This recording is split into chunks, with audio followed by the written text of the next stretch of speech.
ನಮಸ್ಕಾರ, ನಾನು ನಿಮ್ಮ ಲತಾ ರಾಜಣ್ಣ. ನೀವು ನೋಡ್ತಾ ಇದ್ದೀರಾ ಸ್ತ್ರೀ ನ್ಯೂಸ್. ಇತ್ತೀಚೆಗೆ ಸವಿತಾ ಎಂಬ ಮಹಿಳೆ ಕಿಟ್ಟಿ ಪಾರ್ಟಿ ನೆಪದಲ್ಲಿ ಕೋಟಿ ಕೋಟಿ ಹಣ ವಂಚನೆ ಮಾಡಿರುವ ಪ್ರಕರಣ ಬೆಳಕಿಗೆ ಬಂದಿತ್ತು. ಆದ್ರೆ ಬೆಳಕಿಗೆ ಬಂದಿದ್ದು ಸವಿತಾ ಪ್ರಕರಣ ಮಾತ್ರ. ಇಂತಹ ಬೆಳಕಿಗೆ ಬರದ ಎಷ್ಟೋ ದಂಧೆಗಳು ಇಂದಿಗೂ ಬೆಂಗಳೂರಲ್ಲಿ ನಡೀತಿದೆ. ಹೌದು, ಕಿಟ್ಟಿ ಪಾರ್ಟಿ ನೆಪದಲ್ಲಿ ದೊಡ್ಡ ದೊಡ್ಡ ಹೋಟೆಲ್ಗಳಲ್ಲಿ ವಾರದ ಚೀಟಿಗಳನ್ನ ಮಾಡ್ತಾರೆ.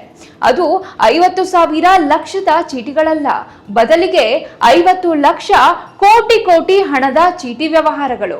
ಇನ್ನು ಇಂತಹ ಚೀಟಿಗಳಿಗೆ ಯಾವುದೇ ಸೀಮಿತವಾದ ಆಫೀಸ್ಗಳಿರಲ್ಲ, ಬದಲಿಗೆ ಇಂತಹ ಚೀಟಿಗಳು ಬರೀ ಹೋಟೆಲ್ಗಳಲ್ಲೇ ನಡೆಯುತ್ತೆ.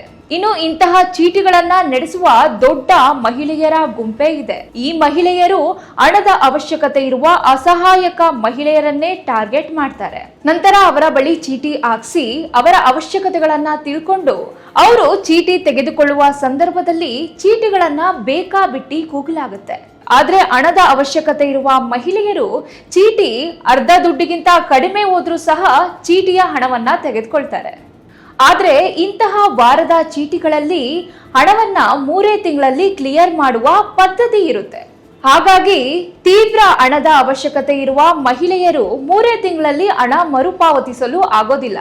ಅದೇಗೋ ಏನೋ ಹಣದ ಅವಶ್ಯಕತೆಯಿಂದ ಮಹಿಳೆಯರು ಇಂಥ ಸುಳಿಯಲ್ಲಿ ಸಿಕ್ಕಾಕೊಳ್ತಾರೆ.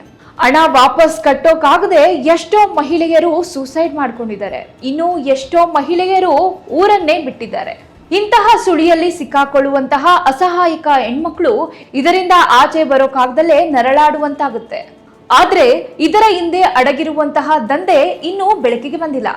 50 ಲಕ್ಷ ಕೋಟಿ ಅಂತ ಚೀಟಿ ವ್ಯವಹಾರ ನಡೆಸುವ ಮಹಿಳೆಯರು ಚೀಟಿ ತೆಗೆದುಕೊಳ್ಳುವ ಮಹಿಳೆಯರಿಗೆ ಬರೀ ಅರ್ಧಕ್ಕಿಂತ ಕಮ್ಮಿಯ ಹಣವಷ್ಟೇ ಕೊಟ್ಟಿರ್ತಾರೆ. ಆದ್ರೆ ಚೀಟಿ ತೆಗೆದುಕೊಂಡವರು ಮಾತ್ರ ಸಂಪೂರ್ಣವಾಗಿಯೇ ಚೀಟಿ ಹಣವನ್ನ ಕಟ್ಟಬೇಕಾಗಿರುತ್ತೆ. ಇಂತಹ ದಂಧೆಗಳಿಂದ ಎಷ್ಟೋ ಹೆಣ್ಮಕ್ಕಳ ಜೀವನ ಹಾಳಾಗಿದೆ. ಹಾಗಾಗಿ ಇಂತಹ ದಂಧೆಗಳು ಮೊದಲು ಬೆಳಕಿಗೆ ಬರಬೇಕು. ಇದಕ್ಕೆ ಸಂಬಂಧಪಟ್ಟ ಪೊಲೀಸರು ಈ ವಿಷಯ ಕುರಿತು ತೀವ್ರ ಕ್ರಮವನ್ನ ಕೈಗೊಳ್ಳಬೇಕು. ಹಾಗಾಗಿ ಇಂತಹ ದಂಧೆಗಳು ಆದಷ್ಟು ಬೇಗ ಬೆಳಕಿಗೆ ಬರಬೇಕು.